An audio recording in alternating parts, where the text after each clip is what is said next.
How's it going, people? Welcome back to the channel and welcome back to another Fourever Arsenal podcast. They're coming thick and fast, people. The fixtures are coming thick and fast as well. The Christmas period is around the corner, and you know what that means. A lot of games week in, week out, midweek fixtures in between two, Carling Cup, Champions League, all of that stuff, and we're here after every single one. So make sure you hit the like button, people, first and foremost. Show some love. As always, as you always do. And the return of the regulars, James, Lee and Jordan, all up in the building. What were you all saying? All good? We're all good. We're all good. Yeah? Yeah. Lee, nice return flight and all happy couple days. You were talking about flip-flops and whatnot just 24 hours ago. Yeah. Them flip-flops still on? Or? No, they're certainly not like that. I mean, I'll tell you what, I've come back. It is absolutely freezing and I'm still cold now. So, yeah, but what a trip. What a trip.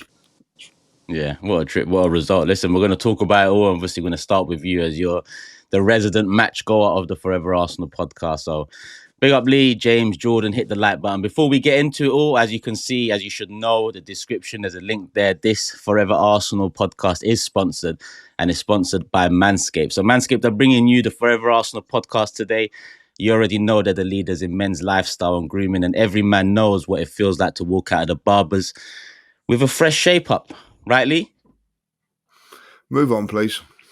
So Manscaped's got a new shaver this time for the head on top of your shoulders. It's called the Chairman Pro. Here it is, people. Nice, simple, clean, sleek design. But I'm here to talk about the Chairman Pro package, and it includes everything you need to recreate the luxury of a professional shave right at home. I've showed you the Chairman Pro foil shaver. First up, this isn't just any shaver as well, people. It comes with 2 interchangeable skin-safe blade heads. 75 minutes runtime from just one charge. And it's waterproof, people. So it's an easy clean. You just rinse it off, use it in the shower. Just big up Manscaped. But the Pro package also comes with this Power Shave Gel and this nice face shave soother, people. So if you need a nice clean shave, if you need to package it all up, Manscaped are the brand for you. Get the Chairman Pro package today. Us fellas have to look after ourselves too. Barbershop quality, all in one box. Get 25% off plus free shipping on manscaped.com/FA pod for Black Friday and the holidays. 25% off, people. Use that link so they know you're coming through the Fourever Arsenal podcast. If you support us, support Manscaped using that link. They'll show us love. You know, we'll show you love. That's how the Fourever Arsenal circle goes around, people. Lee, I can send you this one if you want, because I know you was moaning about not getting one. No, I wasn't moaning about it. Jordan was. I've got one. I'll tell you what, and every man should have one. That's what I said. You know what I mean? Like, I'm more of the bungalow thing, that, you know, more downstairs. So, it's very, very good. Yeah, this one's for upstairs, actually. Look, it even comes charged. Ready to go. It is unbelievable. No messing about. And you know, one of the best things you said there, 75. That's the one thing about it. The battery on it, or the lifespan of the charge is fantastic as well. So look, listen, it's brilliant. Trapballs, whatever. Manscaped's the one. I've been using them a couple of years now. I have. Before every holiday, if I charge up just once, I don't need to bring the charger with me. Yeah, exactly that. Exactly that. And it does all those things that you need when you are on holiday. Lee's just happy to use any piece of technology where he doesn't have to type in links, charge things, nothing complicated. Just turn it on and it works. There's something in that, James. There's something in there. There's just 2 buttons, people. That's it. That's all you need to know. 2 buttons. There you go. Forward and reverse. That's all you need. That's all you need. I'll turn it on and it works. It's great. And it gets a little green light on that shows you, like, you know, that it is, and a red light to show that you're losing battery or whatever. Fantastic. Listen, go show them some love, people. Big up Manscaped as always. And listen, it's coming up to Christmas as well. So if you want to grab a present, 25% off. Lee backs the brand. I back the brand. So why not go pick up yourself or your partner or your kids or your dad a product from Manscaped? Now's the time, people. /FA pod. The link is in the description. But let's get into it because we've got a lot to talk about.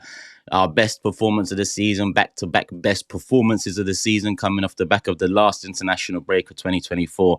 And like I said, we start with the resident match goer, Lee. You went over to Sporting. And yeah, I mean, decent weather, like you said, but an even better result. Yeah, decent trip. They're all good trips, going away and everything like that. But when you get on the back of a win like that, you're buzzing after the game. You're just buzzing. The fans are buzzing. It's just absolute. There's nothing better than a good win in Europe. And to be honest, I forgot what it was like. It's been a while. We haven't scored for ages as well. So Is that our best win in the Emirates era in Europe away from home? oh yeah, we was talking like Inter Milan, AC Milan. That was Highbury era, isn't it? Yeah. AC was Emirates actually with Fabregas, isn't it? Yeah. Yeah, that's the one that sticks out. And I know, obviously, it wasn't the Champions League, but I do think that night in Valencia, that when we got to the Europa League final, I mean, Yeah. that still was it. 4-2. Yeah, Was it James 4-2, 5-3, something like that? What was it? Do you know how I always forget the score? I know we beat them. I think it's 4-2. Aubameyang got a hat trick, didn't he? Yeah. Yeah. So Yeah. it's up there. It's up there. It's up there. It's Champions League, which makes it, I think, even more special because it without being disrespectful, once you've been in the Europa League and then you go into the Champions League, there is an upgrade. You can everything, and everything. Don't remind James. It's just done slightly bigger. Everything's done slightly bigger stadiums you go to and whatever. But I just think it was just a brilliant performance, and I think that's what we wanted, boys. You know what I mean? Do you know, like I've been saying, I've been lacking a little bit of confidence in the team and whatever. And I predicted a draw, and when I got out there and see the team sheet, I said, we could win this quite comfortably, like with that team, because that was our best team. You could argue Ben White, but Julian Timber, by the way, I thought was outstanding on the night. So I felt a little bit of confidence with the team selection. And then once they performed, that first 10, 15 minutes, I was going, I can't believe what I'm seeing here. The shutting down, the pressing, very, very unlucky with a couple of balls going across the goal. Then the first goal, I don't know if you guys think that, but it'd been interesting if Martinelli doesn't score that, if that's a penalty, because I think it's a penalty. Havertz is getting pulled back. Oh, yeah, pulled back. Yeah. But we've got two players in the box. And then we got the next time virtually the same two players in the box again, and this time it was Havertz that scored. And then to go 3-0 up at half time in a Champions League tie away from home. And I can tell you this: we bumped into a few Portuguese fans, fantastic people and everything over there. They was convinced that they was going to win that game. There was no like, oh, we're going to draw this. We'll beat you. Don't worry about that. They were confident.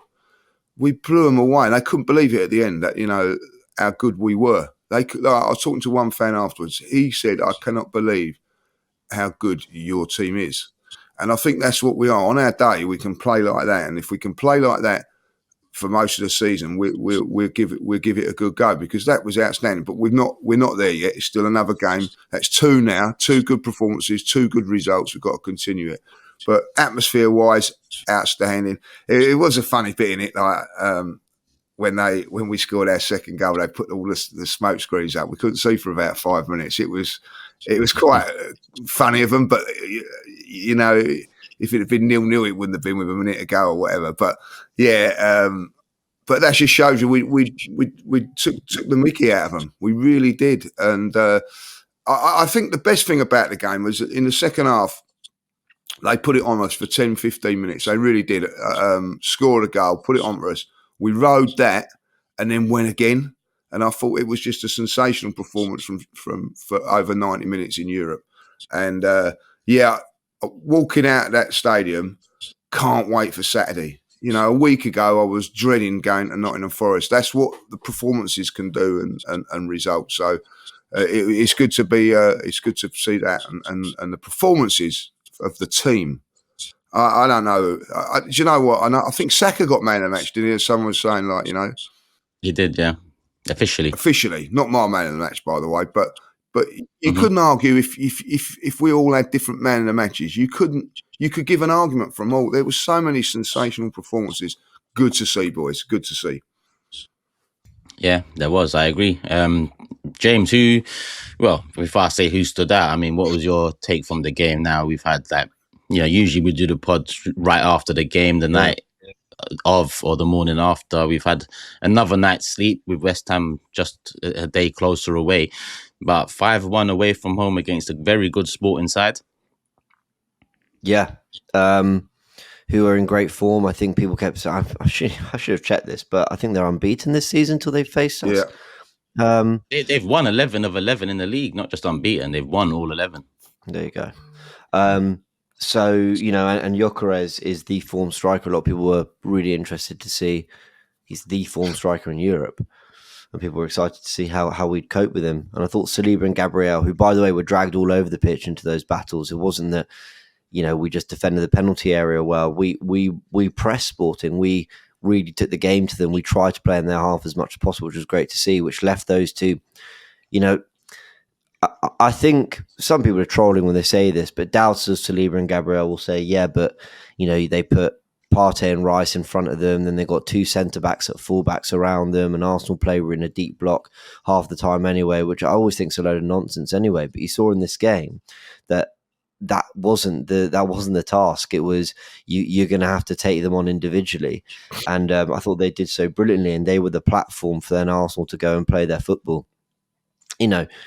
It's a really good night when anyone, including the goalkeeper, is being talked about for man of the match. Okay, maybe not Raya for man of the match, but his performance was still fantastic, and we're talking about a performance in which we scored 5 goals, and you're still feeling like calling out Raya and how brilliant he was. Everyone was terrific. It was a much needed night in Europe in particular as well. And on we go. It's put us in a really good position because now we've got 2 home games next. And we were saying on the podcast, draw's okay because you can kind of kick it down the road and try win your next 2 home games and make it 7 points in 9. And that should be a good position to be in. But to get those 2 points, and we actually did say on the podcast as well that even though a draw might have been all right, we were thinking Arteta was never going to play for that. Because I just don't, even though he can be pragmatic at times, I don't think it's in Arteta to just play for draws as much as people troll and like to criticise him in that way. So yeah, good, very good performance. Very good performance. Probably, again, whilst Forest was seen as the performance of the season, this was another level up on that and even better. So what more can you ask for? Definitely away from home, Europe, Sporting, all of the factors make it a better result, better performance. Jordan, talk to me. Did anybody else hear that EastEnders is ending next year? It's stopping next year. Just before I watched the Arsenal game, I tuned in. I got a note that said that EastEnders is coming to an end in 2025. The boys were amazing.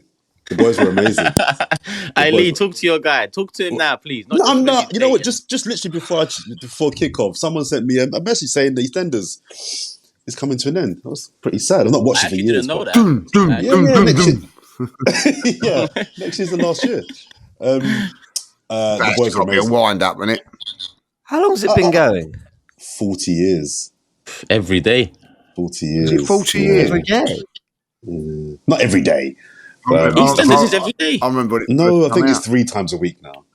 Oh, when I was growing up, it was Monday to Friday. I don't know. No, it was never every day. Yeah, it was. EastEnders was every day. It was. No, it was. Yeah, there was. Emmerdale was all of them 3. My mum used to watch it. Man knows. She used to take me off Fresh Prince of Bel-Air for that nonsense. I'm gonna have to check. It was 4 times a week, I think, max. It was never every day.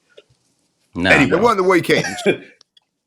Yeah, it wasn't weekend. It was the omnibus on the Sunday. Sunday done they done the omnibus. Yeah. Anyway, I'm not helping my reputation that I don't watch Arsenal games, am I? James was so confused. Like, not one bit. But that came through literally before the kickoff. I started watching the game. No, I get it. You watched EastEnders, you missed the game. No, the thing, I don't watch EastEnders. I just got a note telling me before that it was ending. I hear you loud and clear. Shut up. We scored 5. It was a tap in from Martinelli. Havertz with a tap in 2. Definite pen for the 4th. Gabriel the set piece. And we wore our home kit. You've done my section then, my segment. I don't need to give an analysis. The boys were great, man. The boys were amazing. That's the sort of performance we want to see. I think it probably does rank just before. If you look at all of our European games and our highs, I think Palmer, Alan Smith, Bernabeu, and the 2 San Siro wins is probably fighting for the next. After those 4, it's probably fighting for, being the fourth best moment in Arsenal's European history. That's a massive win. Sporting Lisbon are on fire, as you said at the start. I think they won 6-0 on the weekend.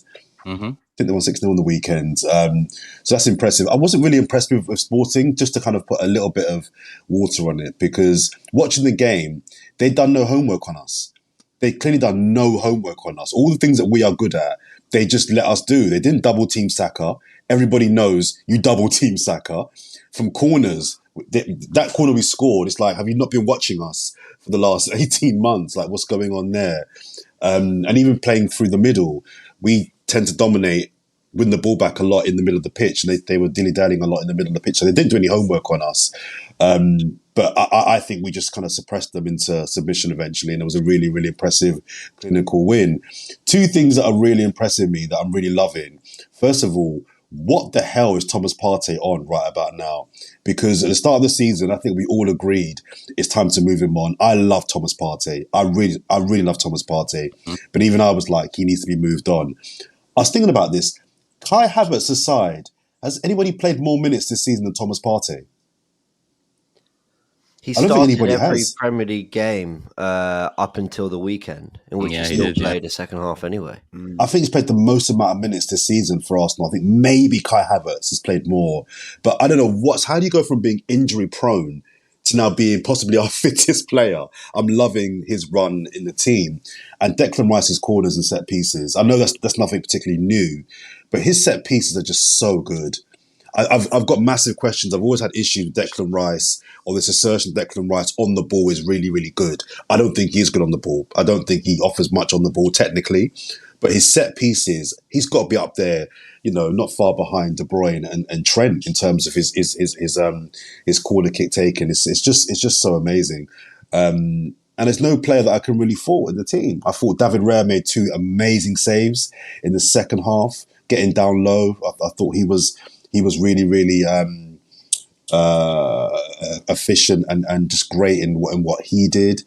5-1 away, when you beat anybody 5-1 away from home in Europe, that's an impressive win. But to beat a Sporting Lisbon team, who I don't think were great on the day, but are a very good team, that shouldn't be taken lightly. So, yeah, that's 2 wins on the bounce now for me, where we played really, really well, dominated the games, deserved to win, creating chances, scoring goals, 1 goal conceded in 2 games.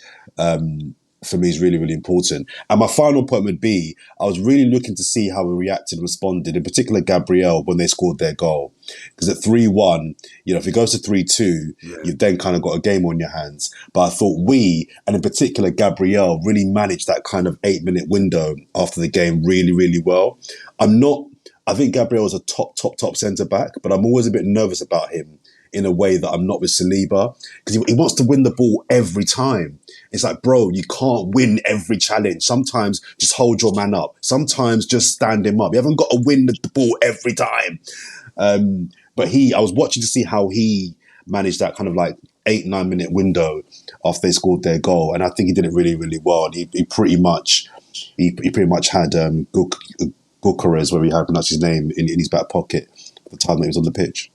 Just going on to David Raya, he makes a very good save in the first half as well. People forget about that one at an important time. He's had to make 1, I thought, world-class save, and 2 really, really good saves. So they I thought they were decent. They had players that could hurt you. And I felt that Odegaard makes such a difference. You're saying about you can't double up on Saka. They were doubling up on Saka at times, but Odegaard's over there. And when he's over there, he's made all the difference, though, when you look at the last performances. Unbelievable Turkish. I can't believe the difference, excuse me, that one player makes, but he does.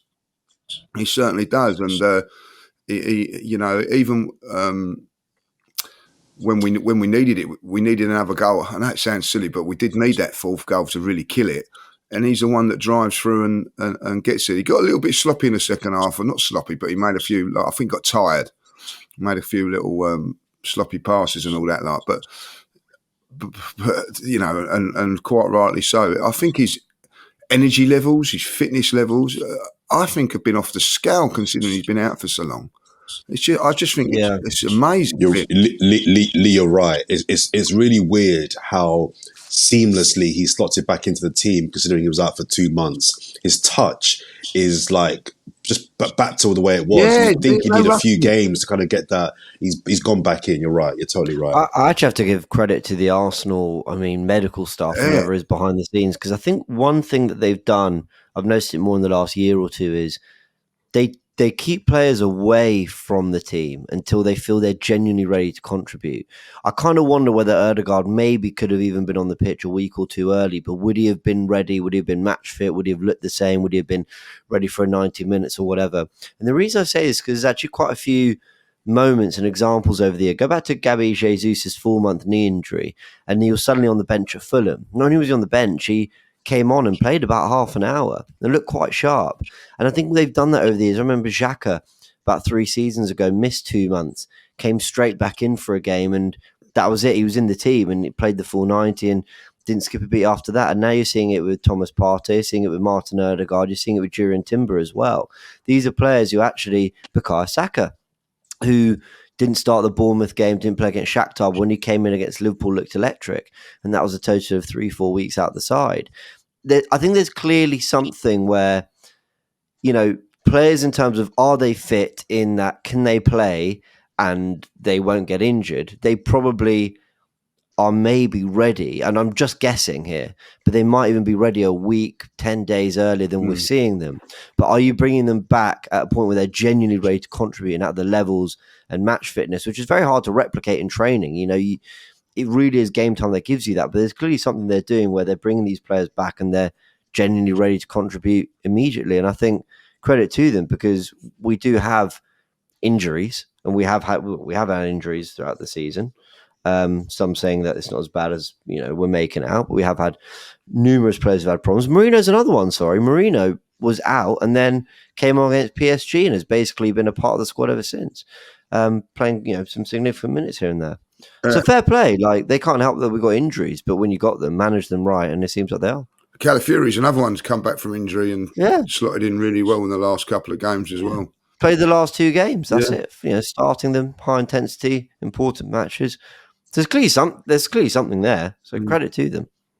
Remember, we spoke about the most important players in our transition, James, a few months ago, and I think we both said left back, and I said Ødegaard as well. I think we both maybe agreed on that.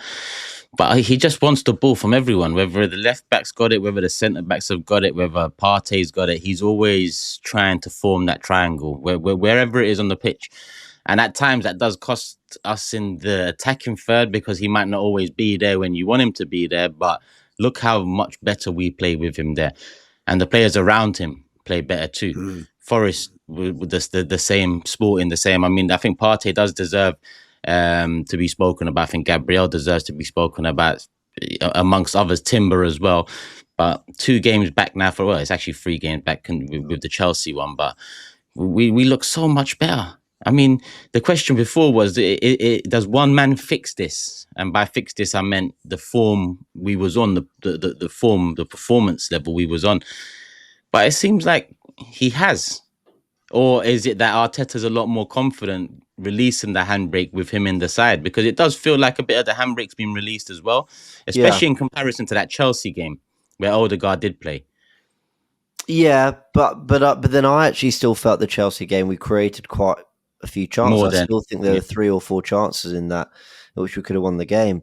I think with Ødegaard, because I've been putting a little piece together on this and trying to look into what is it. The data is off the scale in favour of Martin Ødegaard when he's in the team, just for this season alone to when he's not.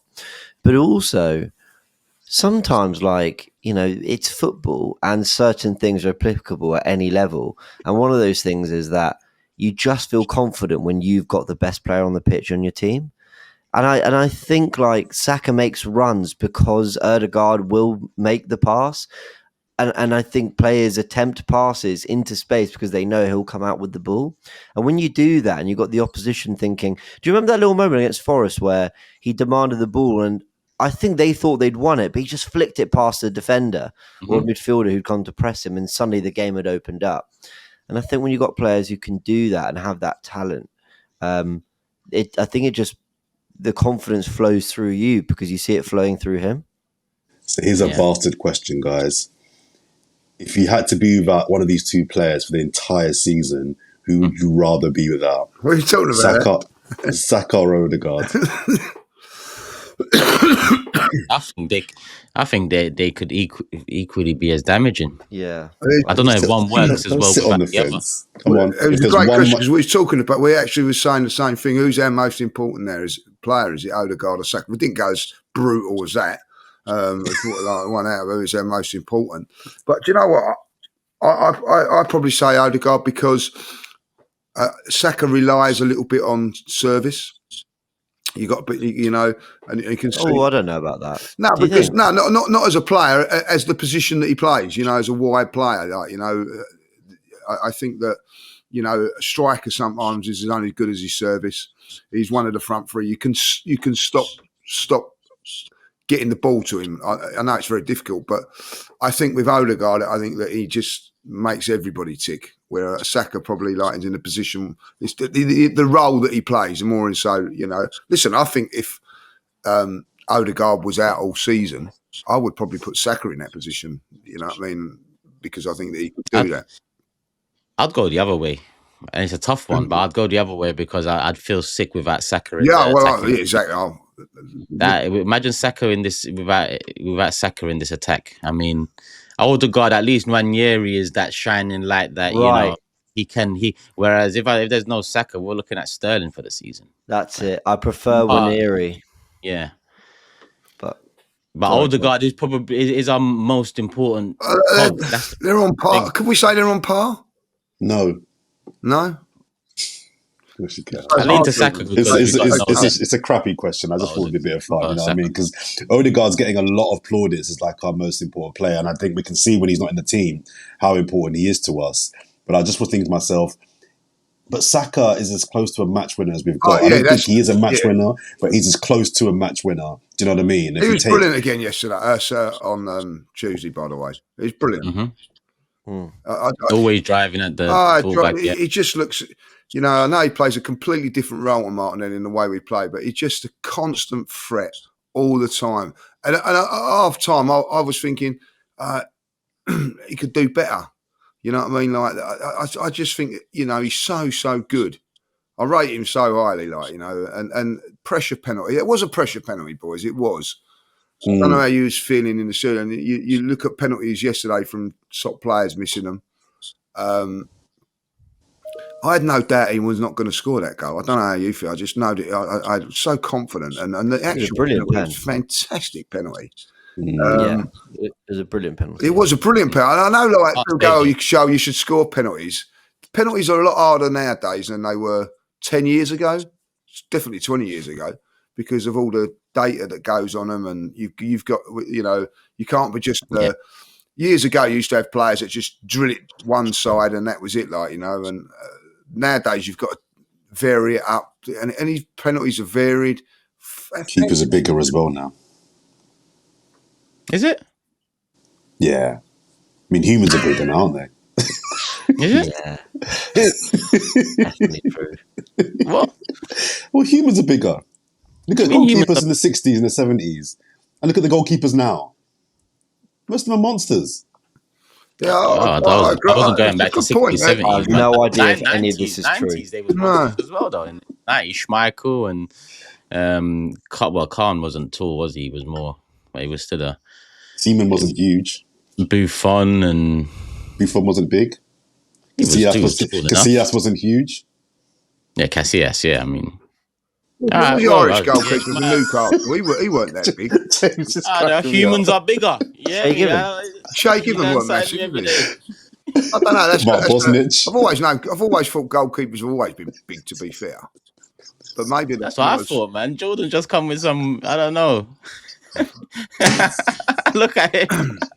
And then he passes out. Sorry. You're right there. So Characters drop are a my lot bigger in EastEnders, 20 years ago.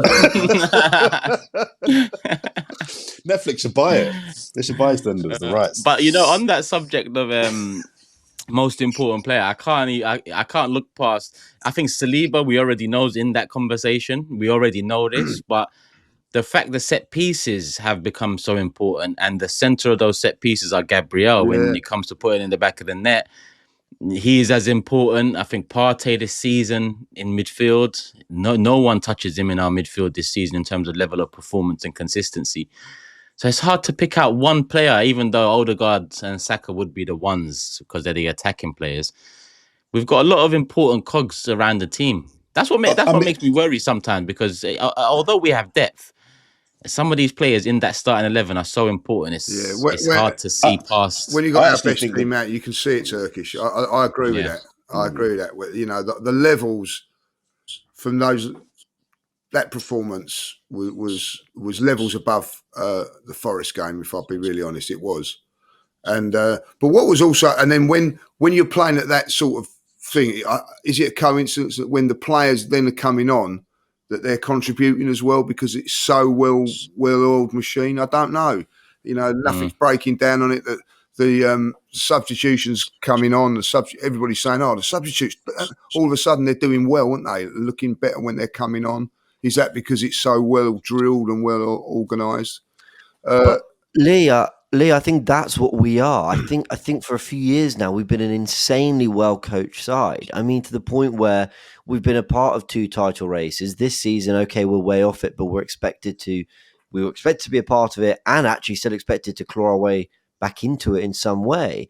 That is the level we've been at and are expected to be at. And yet there'll be some people that go, but they don't have a player as good as Rodri, but they don't have a De Bruyne, they don't have a Salah, they don't have a Van Dijk, players that are, undisputably world class.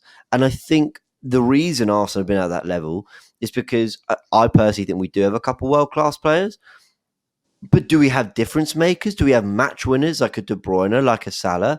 No, we don't. I think we're here on fantastic coaching and phenomenal just execution of the plan by the players. I think the players buy into it. And so we're a team that at our best are incredibly drilled and incredibly everything looks so fluid and we're coached at such a high level to get there. I think City and Liverpool over the years have been able to win plenty of games without playing it particularly. Of course, they're well coached under Klopp and Pep. We're talking about 2 of the greatest ever. But sometimes they didn't have to be, or they didn't have to look like they were. My computer agrees. Sometimes they didn't have to be to win games because of the individual quality they had. I can't remember, and there'll be 1 or 2, but I can't remember that many games Arsenal have won, whether it be even a 2 or 3-0, without even playing that well. It feels like when we're at our best, it's because we've really been coached to it, rather than because the players have just done their thing. Now, look, when we beat Sporting 5-1, of course the players have been brilliant too. Undoubtedly, there were several of them look absolutely class out there. But it does feel like it's a coaching thing as well, if you guys get what I'm trying to say. Part of that coaching does feel like the instruction has been a little more in modern day football. It's not have fun in attack. That would be quite reckless. But in the last couple games, I don't know. I wish we'd done. Probably on me. But Saka's level of take-ons, the amount of times he's going at the fullback, it's refreshing to see, because that was kind of not taken out of his game at the start of last season, but that did regress in terms of the amount of take-ons. It was more, let's play it back, let's be a bit calmer in possession. The last couple of games, as soon as Saka gets the ball, he's onto the fullback. Is that because he wasn't doubled up as often as we're used to seeing? Because maybe that fear factor was taken away a little because we've been in poor form.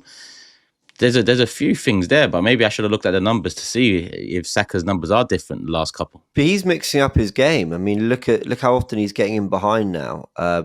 There's the Partey ball for Saka's run behind for the second, but then Ben White against Liverpool, that pass over the top.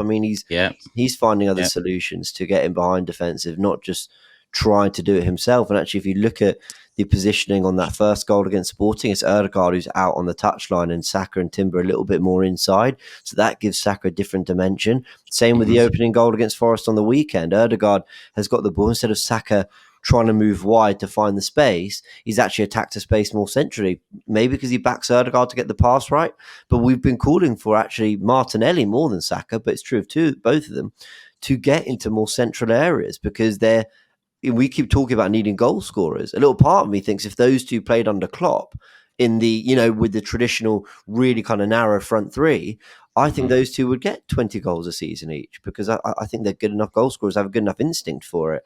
But that's just not how we use our wingers. So it's good to see Saka varying his game massively. And I'll get the ball wide, I'll run at players. I'll start from wide and make the run from a ball over the top or a ball slipped in behind. But I'm also happy to get in the pockets centrally to cause havoc. And all that is that word fluidity. It's rotation of positions. And it's why I also think Nwaneri, when he is ready to start games, has a real shout for playing in Ødegaard's position, because you can imagine Saka and Nwaneri just alternating constantly, who's wide, who's central, who's running at players, who's picking up the pockets, and Ødegaard will just float in another area of the pitch and still be brilliant. So yeah, it's exciting times for those particular players, and I love the solutions that Saka's bringing to the game every week. Think, James, also you've got to bring Timber into that. I thought his performance was unbelievable going forward. Like it really, you got them two there. And then the sort of late bursts of runs from him. Now, obviously, like people are saying, "Oh, Ben White ain't been doing that, maybe because of the injury and whatever." But Ben White was doing that for a season as well. But what I see on, I think it was Timber. I haven't seen the highlights of the game still yet. But I think it was Timber's crossing for the first goal, wasn't it? For getting into positions, and when he's getting into those positions, delivering crosses like that. Because as you say, like he's put a cross in there that I think it would have been a penalty, and two it would have been a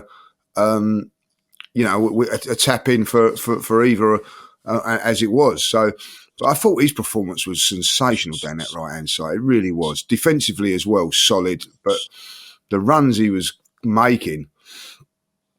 And adding on top of that, like all of a sudden, then Saka, he's got another option because he can drop in or drop out, and then all of a sudden he's bombing through. And also, he makes that run probably 10 times, knowing that 7 of them, he's not even going to get. He's just making the run to help Saka, but he does it convincingly. I thought he was brilliant. I thought he was really brilliant. He's another one that how I mentioned Ødegaard forming the triangles from defense to attack. Timber's the one. If you look in the last couple of performances around that right hand side, he's the one that keeps on moving around. If Ødegaard passes the Saka, he gets himself into another position. You mentioned Ben White, that 22-23 season. He's picking up a lot of those positions, but he's technically better and more confident. You can see it when he like that cross in, like along the floor, one touch out of his feet, perfect. Timber's better than Ben White at that. I think Ben White picks up those positions and picked up those positions well, but he's a very different style of footballer to Timber, whereas Timber can be as neat with the ball for a defender as Ødegaard is as a number 10, if that makes sense. Not at that level, but he pass and move, neat, intricate in tight spaces. Timber, he doesn't mind getting the ball. He can turn out, drop a shoulder. Yeah. I think there's a difference between, I don't really know what it is, but it feels to me there's a difference between both White and Timber, terrific, under pressure with players around them in tight spaces, needing to find a way out. But there's something about Timber. I think Timber's better at it in the half space and the pocket. He's more nimble. Is that the word? On the edge of the penalty area. Whereas White, and I'm not saying Timber's not, but White has always been, whether he inverts from right back, whether he's being pressed as one of the last men, he's always been incredibly comfortable in possession. I mean, it's only a couple of weeks ago that White played that ball over the top to Saka. Does Timber have that pass in him? But these are great problems. And I've been calling for, it shouldn't be a problem going into a Premier League game one day. I mean, it is now because White's injured. But it shouldn't be a problem going to Premier League one day going, William Saliba, you can sit on the bench for this one. We're at home. We've got a lot of possession. I mean, does White give you something in possession from centre-back that Saliba doesn't? And Saliba feels borderline faultless. But, imagine Timber, White, Gabriel. If we need to win a game, I probably want Timber, White, Calafiori, and Zinchenko as my back four. There you go. Just technicians all over the pitch. Actually you wouldn't, because Gabriel from set pieces, but you kind of get my point, right? We've got a lot of players that can offer lots of different things, even beyond those that we felt were undroppable. There's certain things that maybe others might offer. That's a really good position for your squad to be in. I think you're right, James. I think, injuries for Timber aside, I think Ben White might have a problem at right back. And I would like to see Ben White kind of going forward as almost battling it out with Calafiori as our centre back. In the summer, I'd let Zinchenko go. Probably Tomiyasu's injuries are going to kill him. He'll move on as well. I would actually like to see Timber as our established right back and move Ben White back into centre back behind Gabriel and Saliba. And as you said, there's no fixed back four, right? There are some games where you may take out Saliba for a game and say, you know what, we're gonna rush you this game, and Ben White comes in. But I actually think Timber's got more to his weaponry at right back than Ben White does. Ben White's got a level of assurity and a level of I like his temperament. His temperament is really, really, really. Yeah. I like that. Timber sometimes has a little bit of the Gabriel gene, and that he's a bit too aggressive all the time. He wants to win every ball. There's fouls he gives away that I'm like, bro, you didn't need to give that foul away. That's something I think he needs to kind of get better at. But other than that, I think he's a better right back than Ben White, and I have no issue Ben White being Arsenal's third centre back, which is a very good position to be in. That Ben White ball over the top reminded me. I think we should, a couple of minutes on Partey, because that second goal was important, and the second goal really was Thomas Partey. The ball over the top, Saka's run, peeling off, the cutback. What a finish from Kai. But Thomas Partey was the catalyst for that. And this season, like we've said, if it was May right now and we was asked, do you sign him up for another year? I think it's a unanimous yes, without a shadow of a doubt. And I think the only thing stopping us from saying that moving forward is ensuring that he does remain, not injured, consistent, available for us at the very least towards the end of the season. But so far, Thomas Partey, I mean. So let's explore that Turkish a little bit. Let's say he does stay fit and he does a really good second half of the season. Our midfield options then would be Partey, Merino, Rice. I think Jorginho's is this his last year of his contract? Am I right in saying that? So I think he'll probably move on or retire. So you'll have Rice, Merino, Partey, and I don't know if you want to put Ranieri into that bracket as well as midfielders, him as well. Do we then need to go out and get? Or the question is, what is the position that we need to go out and get to really kind of have a collective of midfielders that are confident can see out next season and hopefully retain the Premier League and Champions League? A younger Thomas Partey is what we need. Who's that guy? It's concerning because you can make an argument for needing three players. You lose Jorginho, Partey's a year older. Well, then you've got the left 8 because some will feel Marino hasn't solved it. I think he will. But then I think if Rice moves into the 6 long term, then you feel you need some depth there. And then some people aren't convinced that we've got depth to Ødegaard. We certainly don't now. But next season is Ranieri ready. So you can make an argument for all 3 positions. But we definitely need to add 1, maybe 2 in midfield, which is kind of concerning because I still think we need a left winger and potentially a striker. So who would you guys like? Who would you like, James? Potentially. Yeah, I don't know. I don't know if there's anybody as good as Thomas Partey out there. Don't get me started, bro. It's been a good pod. I don't think there's anybody out there better than Thomas Partey. Do you know what? Let's be really honest about all 4 of us. What's the one thing that we don't like about Thomas Partey, or you've got questions over, is his availability. If he was available every week, we would not be having this conversation now. Over the last 2-3 years, because what I've noticed with Thomas Partey is he gets to a level where you think, wow, I've not seen nothing better than this from a midfield player. And then he gets injured. And then he builds himself back up to that point again. And then he gets injured and he has to build himself. But this time around, and the season before last, he built up the fitness levels and he's maintained it. You looked at him yesterday, on Tuesday. there's none of this worrying from me. I don't know about you. I'll get him off now. Like, I was saying, right, when we went 4-1 up, right, get Odegaard off, get so and so off, get this player off, get Saka off, get so and so off, Rice off. I wasn't saying about Thomas Partey, where a year ago, 2 years ago, I'd be getting Partey off, get Partey off. I think his reliability this season has sort of stopped me thinking like that, because and he was going to the end, running and chasing back, making tackle. I don't know about you guys. He's my man of the match. I know there's arguments for other people. I just thought he was outstanding on the day. Yeah.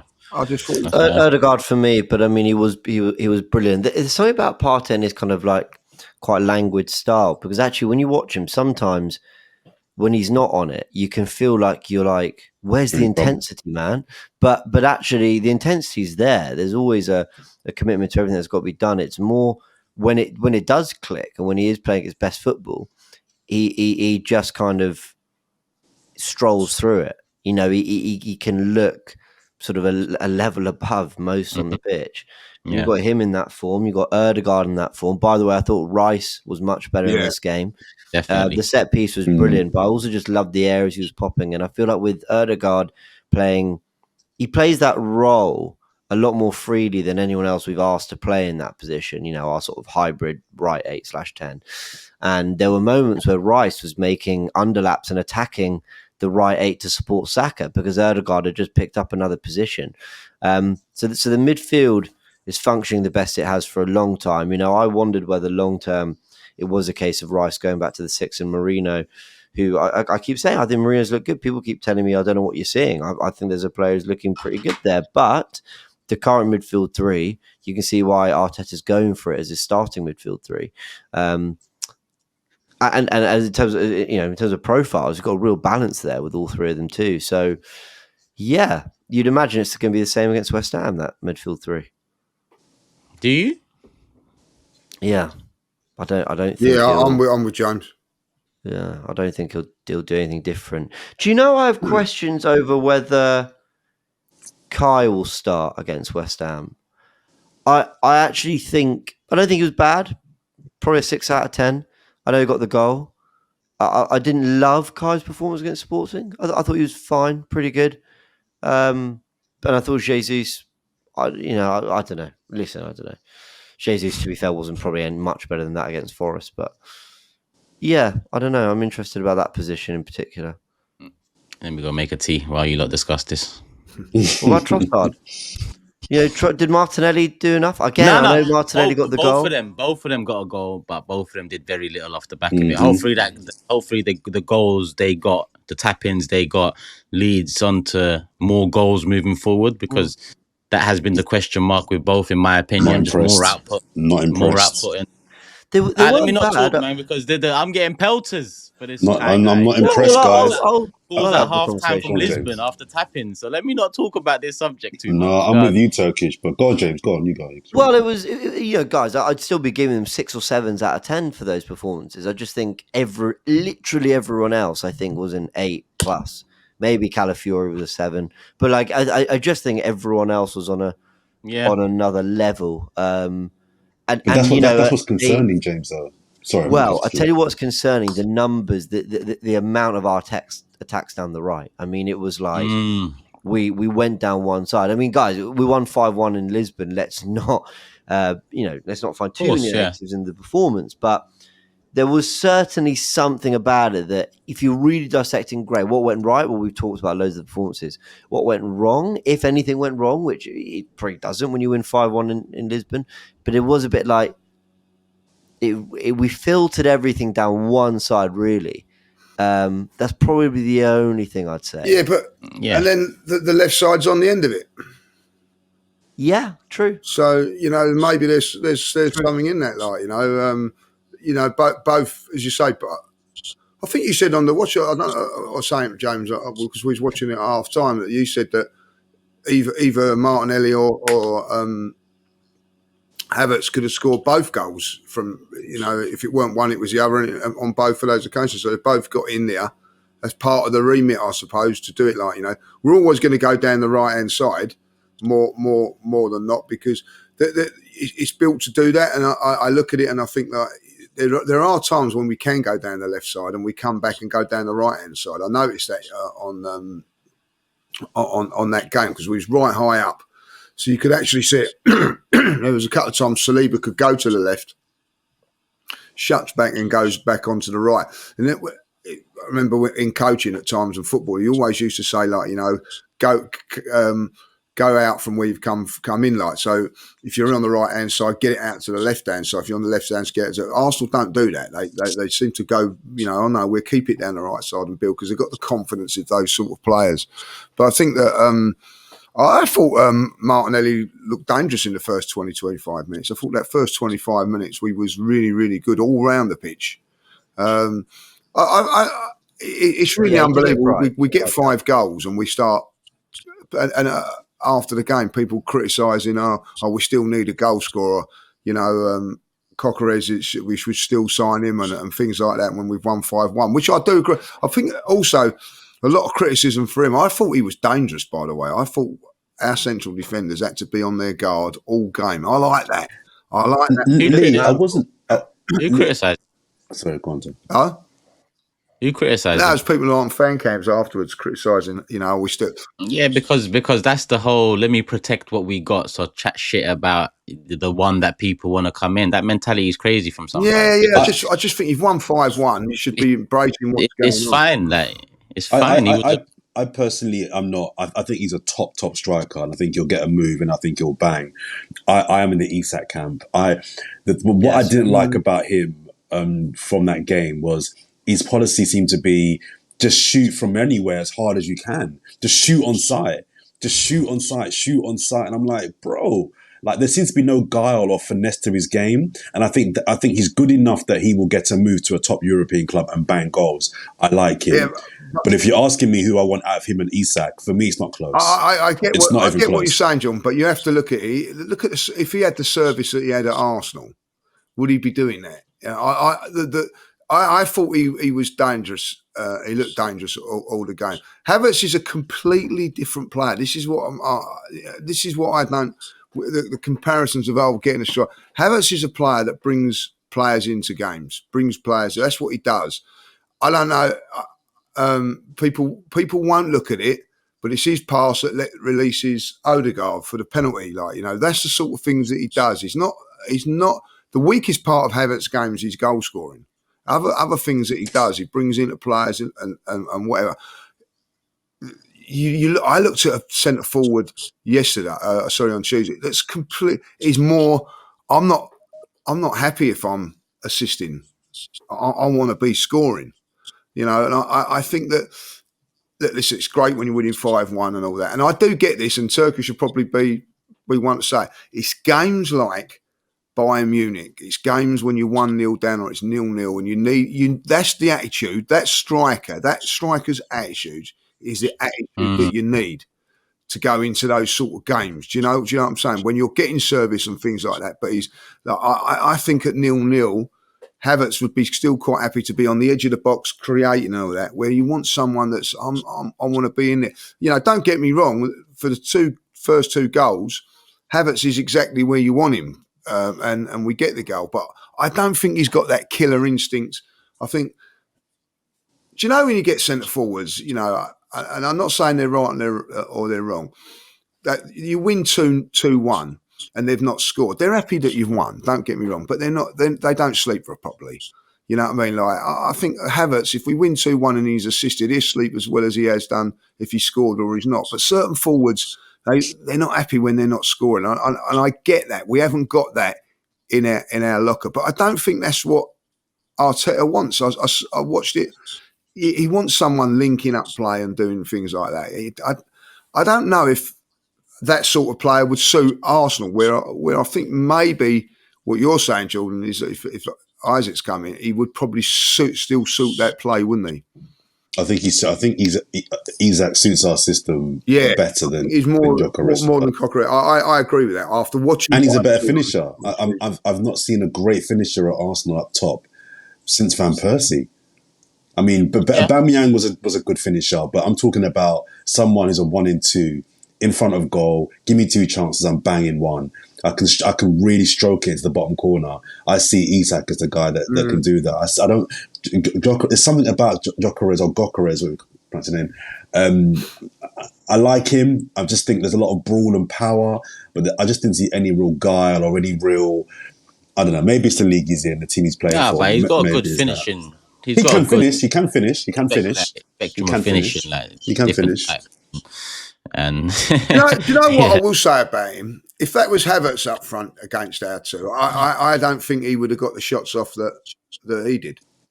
I know he but some of those shots, Lee, were awful though. Some of those shots were just like he hit the bar on one, and I like that. I know he went over the bar, but I like that turn and the aggression of the turn and the shot. No, I know that. Yeah. It's been a long time since we've seen our strikers. Time and place. Yeah, let me frame it like this for you. We don't have to do that at Arsenal, do we? But there are times when you're going to need that in a top game. Because I'm getting kind of with the Isak stuff. Everyone knows I prefer Isak in the summer, but let's not go into January saying we'd prefer to wait till summer to get Isak. So I'm going to frame something for you lot here: 80 million in Gyökeres in January, or wait till summer to get Isak for 120, let's say, or 100 mil. Which one do you lot do? Ooh. I was for me, both are guaranteed. £80 million striker. Both are guaranteed. I don't think Gyökeres is. After watching him on Tuesday, even after we've done well, I don't think he's. I'm not sure he's an £80 million striker. So if the guy that he's replacing is 65 mil, is he worth 80 mil? Sorry, T. I know you don't want to hear it.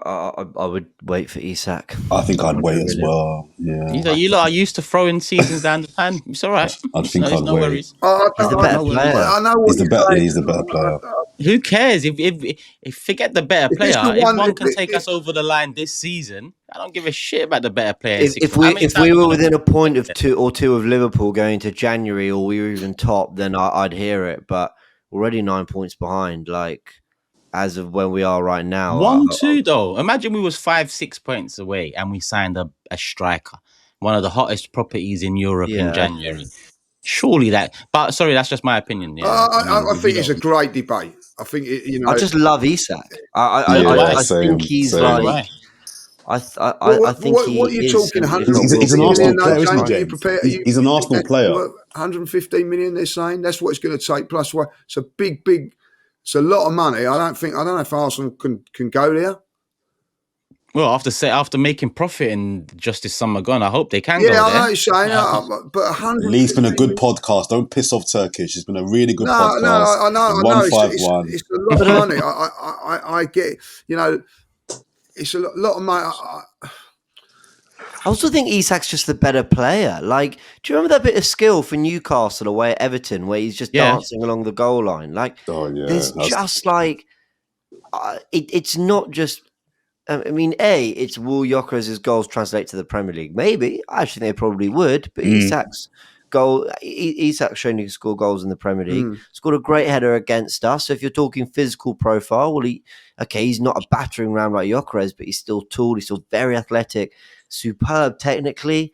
I think part of our success is that we have players, and we saw it more Jesus certainly than Havertz, but that ability to drift left, drift right, I think gets the best out of Martinelli and Saka. So I think long-term, they're better players with Isak in the team than with the Gyökeres. So, yeah, I know it's very, well, next time.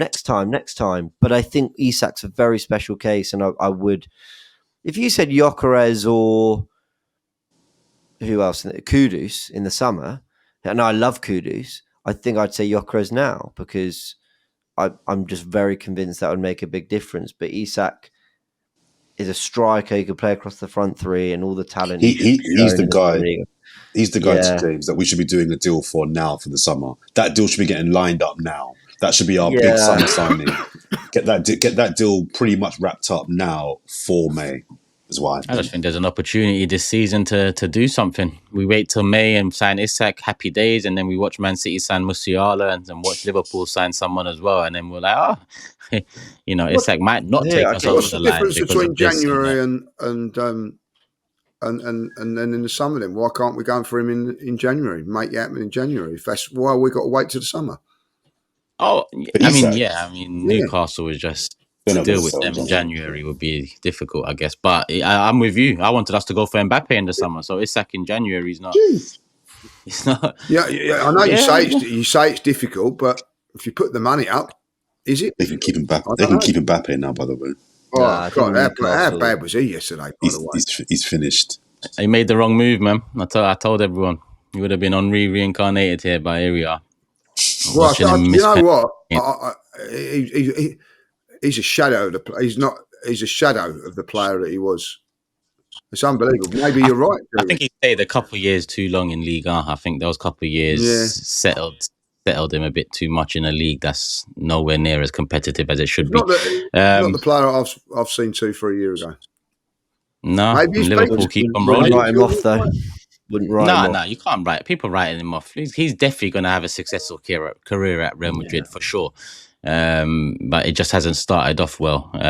Luis Suarez didn't start well at Barcelona. Do you remember? We were laughing, thinking we've got Alexis Sanchez and you signed Suarez. But I mean, look what he went on to achieve. I wouldn't write him off quite yet, Jordan. Just a bit of advice. Who wrote him off? He's finished. I just said it was your. Yeah, You wrote off Mbappe. You watched EastEnders. Come on, let's just get. I know. Sorry. Let's go on with the rest of the pod. Sorry. West Ham. Do we talk about that or? Yes. Yeah. We kind of touched in on it when you said you expect him to go same as for the West Ham game. Same for me. Sorry, lads. Just before we get to West Ham, I know we got a wrap soon. Am I the only person that wants a City win this weekend? I'll take a City win before a Liverpool win, but I want a draw ideally. The draw is definitely best, but draw's best, a City win would be City win or a draw. Okay. So everyone's saying I'm crazy for wanting City to win. No, I wouldn't say crazy, but no. I want Chelsea playing. I mean, we weirdly need to keep an eye on that too. Chelsea have Villa at home on Sunday. Okay. Nah, man, I ain't keeping an eye on that, man. Yeah, Please. I'm not quite looking at Chelsea yet. Stay humble. Emery's not being shouted out so much at the moment, is he? 6 games without a win. Yeah, you know how it goes, Lee. You know how it goes. I'm not getting Sack involved. him. Sack him. I'm actually not good enough. Sack him. I'm actually I think differently to James on the West Ham and you, Lee. Really? Because I don't know what to make of the international break, the amount of rotation against Forest, and then reverting the type against Sporting, back to back best performances of the season. Surely you reward that in some way, shape, or form, Lee, going into one of our most difficult periods.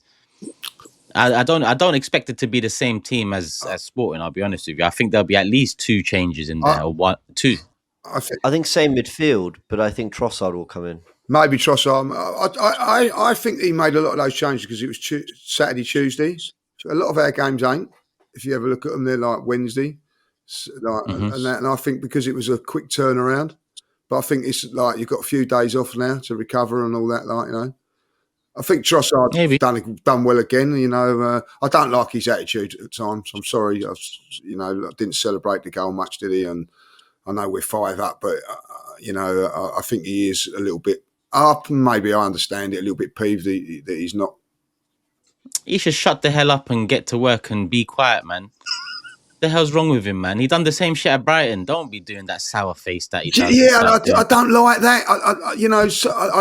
I like it when substitute. I know it's hard, but when subs, are all enjoying it and all that, he just doesn't seem to. He scored yesterday, and it just seems like he's not enjoying it so much, and I don't like that. I like it when people are a little bit more happy, so the squad's a little bit happy. And I don't like that.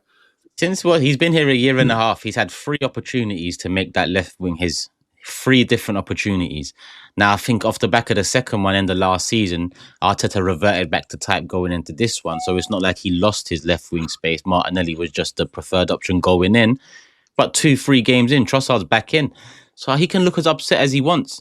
You've had opportunities there, mate. Like, come on. Like, so don't do all of that stuff here. Because I actually want to keep him moving forward. It's just know your place. and that's your 12th, 13th man. You step in when required.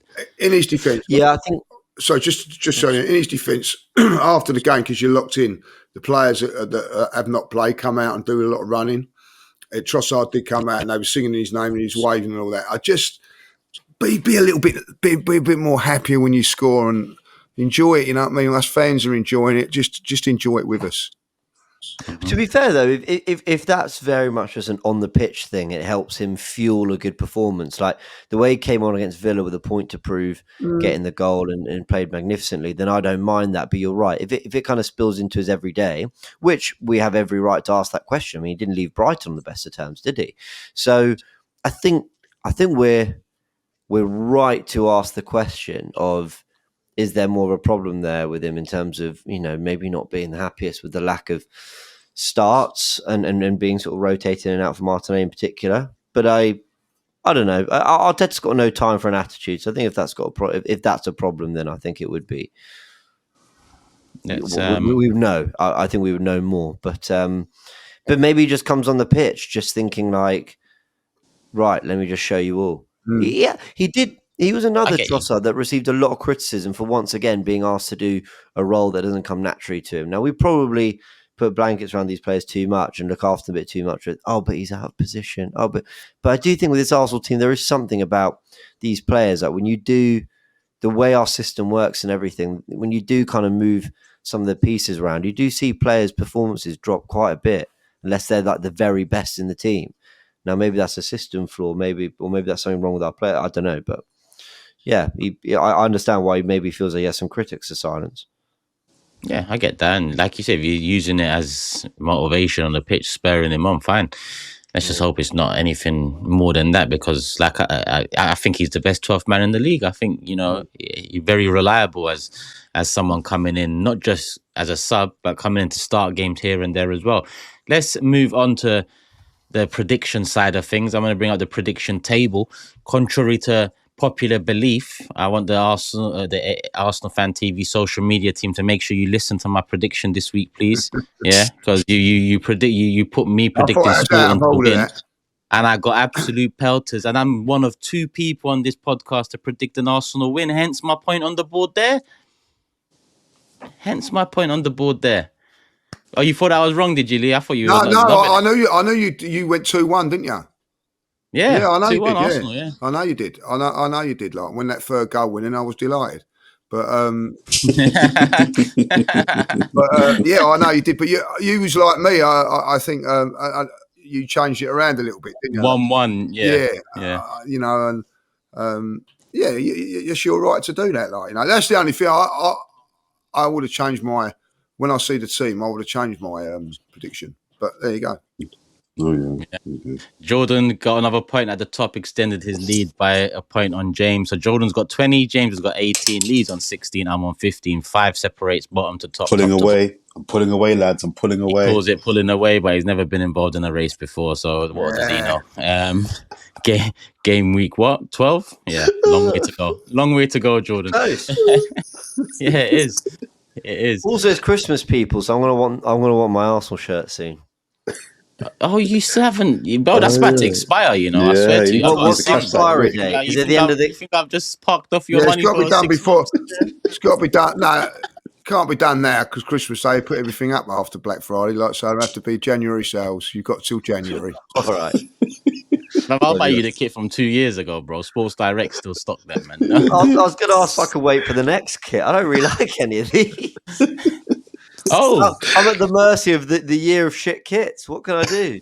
It's up to you, bro. I'll just give you the money and you buy what you want. Bless your heart. Yeah, you can do what you want. Let me get that out of the way, man. All right, cool. Let's do predictions then. Jordan, top of the league, West Ham away, 5:30 kickoff Saturday. Go ahead, bro. I always forgets me first. I'm nervous, man. I'm nervous. I think we'll nick it. It wouldn't stun me if it's a draw, but I think we'll nick it. Let's go 2-0. Well, you burped. Thinking, okay, he's comfortable, isn't it? Sorry, no, I was inhaling. Let's go 2-0. 2 late goals. Enter the new dawn of this is phase 5 of Fourever Arsenal podcast. Fucking hell. Sorry. Thought him Project's gone lying bang. in his bed with his phone up in the air was the most comfortable we could get. But no, we've unlocked a new level of Jordan. Burping and farting. Yeah, That proper sorry. sounded like a Homer Simpson Duff beer, like just Duff like beer. it proper sounded. I looked up like, what the hell's going on the screen? Ah, Getting a bit too comfortable. Yeah. what was your prediction? Say again. Let's go 2-0. 2-0. Cool. James. Post West Ham, Jordan's on the bog. Don't mind me, people. But yeah, great win. Yeah. You said 2-0. Yes. I'm gonna go 3-1, but like one of those like You tricky motherfucker. 3-1s. You know, one of those where like it's maybe 1-1 for a little while and 2-1 with 20 minutes to go. We maybe nick a third late on. I actually think they might make this quite uncomfortable for us. They do have very good players. I know they haven't clicked. They have very good players. Lopetegui is a good man despite what's going on at West Ham, but they just won at Newcastle. So, yeah, 3-1. Sorry, before you go, Lee, if we lose, are we done? It feels like that with every I think we've got to win every game at the moment. Just see how it goes. Yeah, we've got to win this game, especially with the two teams playing the next day. This is a must win. I know it's stupid to say, but this is a must win game. We have to win this game. I agree. Have to win this game. Yeah. Last time they faced each other, we won. I think it was Brentford. We beat them quite late. Do you remember Havertz's header in like the 88th minute or whatever? And yeah, we could just put our feet up and watch Liverpool City, kind of knowing whatever happened, we'd benefited from that weekend, and we just need to have that same thing. We need a couple of weeks like that. Yeah, we do. We're not in it until we're let back in it. That's how I see it. Yeah. If we are let back in it, go on, Lee. Both what I think are there have been taken. So I did say 2-0, but let's go 3-0. Come on, let's go for it. So we've got 3-1 Lee, 3-1 James, 3-0 Lee, 2-0 Jordan. I smile because, like, if it's 3-0 with 5 minutes to go, I'm there going, go on, Antonio, just not one in at the back post. Just outrageous what this league table does. Well, Jordan done it, like, slagged off Wanyeri because of it. Like, It's true. It's true. It's true. Everyone can get it. 2-1 ain't been taken, but I really think 3-1. But I'm gonna go 2-1 just to round off all the predictions. 2-1 Arsenal. Let's go with that. So we've all got a different prediction, people. Let us know yours, comment section, but more importantly, download the AFTV Plus app. The Fourever Predictor is within that app. You can make predictions along with us, along with the community. And the app's free. The game's free. So, why not?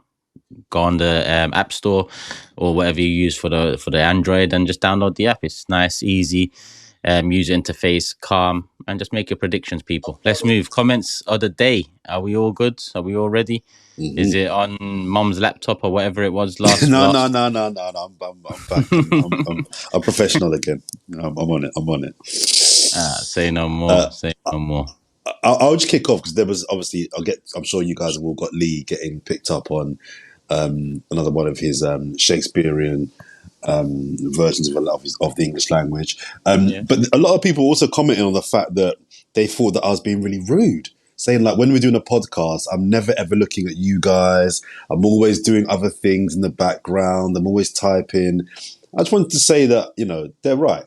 So I've noticed that I'm listening. I'm always focused on what you guys are saying, but my eyes might wander. It might look like I'm being rude. So apologies to you guys for my manners if it ever came across like I was not focusing on paying attention or engaging with what you were saying. So I just wanted to, there was a few comments that picked me up on that. So I wanted just to let them know that I am sorry and it won't happen again. Do not worry about it. Thank you very much. Appreciate it. I'm also scrolling through Twitter when you're talking.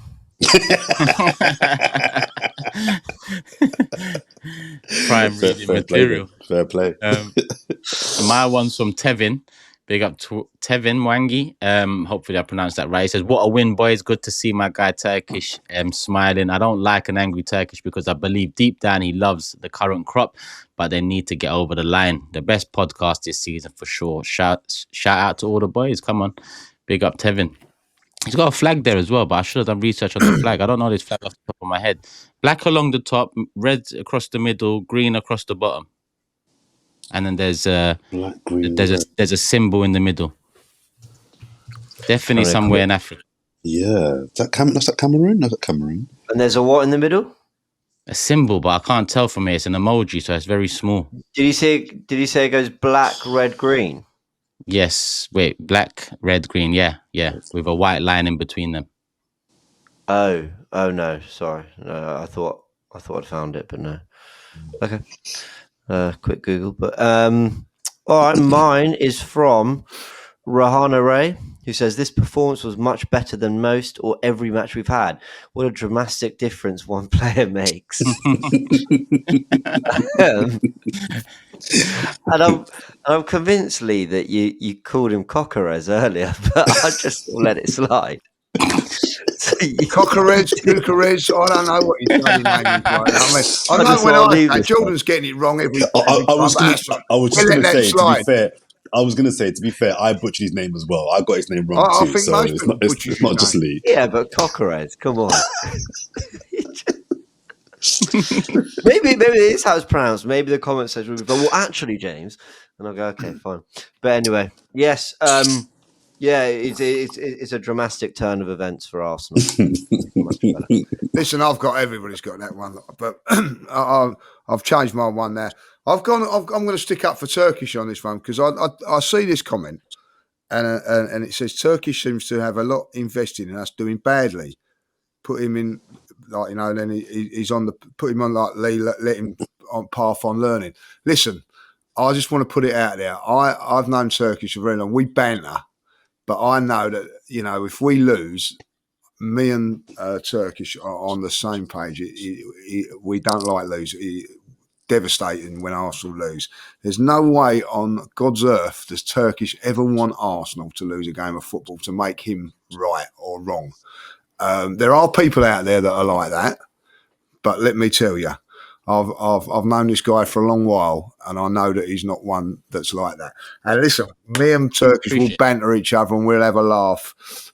And the reason that we do that is because we know and believe in both of our passions for Arsenal Football Club. And I just want to put that out there, that no way should Turkish ever be branded with that. He just wants the best for our football club.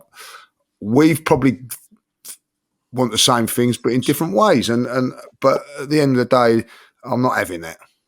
I'm not having that. Thank you. Well, when we lose, obviously Turkish wants to use, and when we win, me and Lee are, being paid by the club. So yeah. Oh yeah, that's you can look at it that way. Isn't it crazy? Like, and you don't hear from those people the other way. Like, Arsenal have been brilliant the last 2 games. The squad has looked a lot better. Like Lee and I have sort of, mentioned that we think we can get more out of them. No one's sitting here going, where's the PR narrative that the squad? Oh, they actually look quite a bit better. But when they don't, the same accusations will fly up. But there we go. No, I appreciate that, Lee. No, don't worry about it. Listen, I know we've spent time together, and listen, and what makes football special and everything is that people have all got different emotions and all that. I support Arsenal a different way to all you guys. You know what I mean? If Arsenal win, they're the best thing inside. If they lose, they're crap. I can't help that. I'd like to be different, but we all do different things. And that's what I don't understand. We've all got different emotions, and why you can't accept somebody else's emotion to somebody else's emotion, I don't really get that. But we all do it differently. Lee, I think you're spot on. That's a very like missed thing, I think, in football fandom, that like it doesn't have to affect us all the same way. I've got no qualms in saying that when I'm doing content here, when we're online, I'm really feeling how I'm feeling about Arsenal. But the minute I'm not working, I really there's just other things in life that I'm like, thinking about or worried about. There's other things going on. And I am quite good at compartmentalizing it and just going, right, well, that was the football. I'm going to put it away. Now, not everyone's like that. Some people live and breathe it a bit more, and some people take like it me. maybe into other things, and that's fine. But for me, I have to, for me, because we're not Man City who win every year, and we are going to go through ups and downs with Arsenal for sure. I've just had to learn over the years to put it aside. I've never known the title winning Arsenal. I've just ever known an Arsenal that ultimately, we win the odd FA Cup stuff, but we kind of fall short. So for me, I have to put it. I have to be able to put it away and just go. We lost when we lost. I think it was the 12:30 game against Newcastle. On a Saturday, by 2 p.m. your weekend's ruined, right? But you still have to go and have a good time and enjoy it. Otherwise, oh my word, that's how I deal with it. But some people don't like that. I'm different to you, James. There's nothing wrong with that. I'm different to James. Yeah. After we finish this podcast, I'm going to be watching all the Arsenal games from 1974 back to back to back to back to back, because I just love watching Arsenal from minute 1 to minute 94. You guys know that. I can't get enough. Well, also, You might they didn't have wanna watch. replays back then, so you need to go back and catch them. You have no idea how it went. No. There's no Sky Sports highlights package back in those days. I'm one of these guys. Honestly, like if Arsenal don't win, if Arsenal, I will get today. I will watch Arsenal highlights, do everything like that. If they don't win, I don't watch nothing. If they lose, I don't watch it. People will sit there and go, no, I can watch it and all that. Like, I don't turn around and start going, you're mad watching them because they've lost. It's your choice.